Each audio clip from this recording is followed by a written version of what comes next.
এক ৰহস্য হৈ হেৰাই গ'ল এক ক্ষিপ্ৰ বুদ্ধিদীপ্ত প্ৰতিভা। বিহাৰৰ পৰা মৃত্যুপথৰ অন্বেষণত দিল্লীমুখী যাত্ৰা।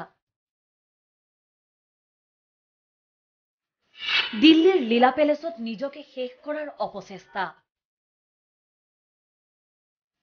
শেষত ৰেলৱে ট্ৰেকত শিহৰণকাৰী মৃত্যু IAS বিষয়া মুকেশ পাণ্ডেৰ।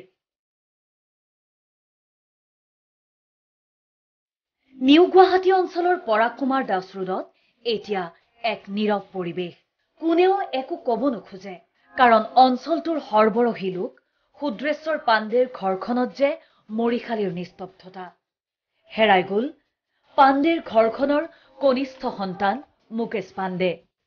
স্কুলীয়া জীৱনতেই মেধাৰ পৰিচয় দাঙি ধৰা মুকেশ আছিল ভাৰতীয় প্ৰশাসনিক সেৱাৰ উত্তৰ পূৰ্বাঞ্চলৰ সৰ্বাধিক সফল শিক্ষাৰ্থী। কেন্দ্ৰীয় লোকসেৱা আয়োগত চতুৰ্দশ স্থান লাভ কৰিছিল মুকেশ পাণ্ডে।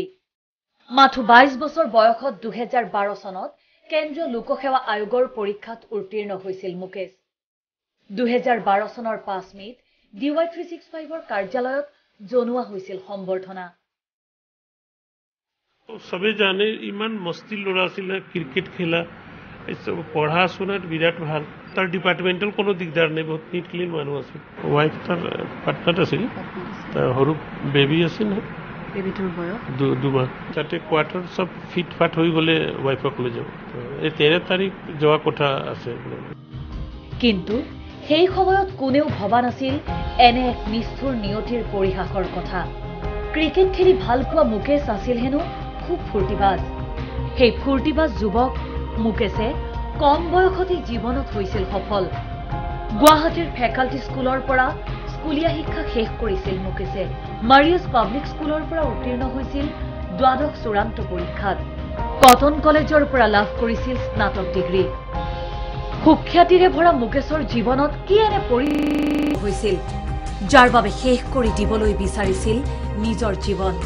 2013 চনত বিবাহ পাশত আবদ্ধ হোৱা মুকেশৰ যুগ্ম জীৱনৰ সাক্ষীৰূপে 2 মাহ পূৰ্বে পৃথিৱীলৈ আহিছিল এটি দেৱশিশু। বহুত মেধা আছিল আৰু অত্যন্ত হেৰি আছিলে, ডিচিপ্লিন থকা ল'ৰা আছিলে। পঢ়িব পাইছিলে, কিন্তু পঢ়াৰ লগত কোনো হেৰি নাছিল, চবৰ লগত ভালভাৱে চলিছিলে, ভালভাৱে পঢ়া শুনাটো খুব ভালে আছিলে।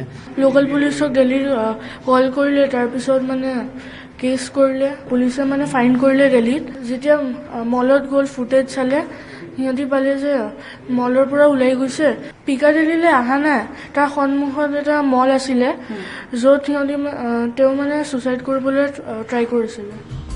বিহাৰৰ বাক্সাৰ জিলাৰ জিলা ন্যায়াধীশ মুকেশ পাণ্ডেৰ আত্মহত্যাৰ কাৰণ এতিয়াও ৰহস্যৰ আৱৰ্তন। কি পৰিস্থিতিত আৰু কিয় এনে সিদ্ধান্ত ল'লে IAS বিষয়া মুকেশ পাণ্ডে?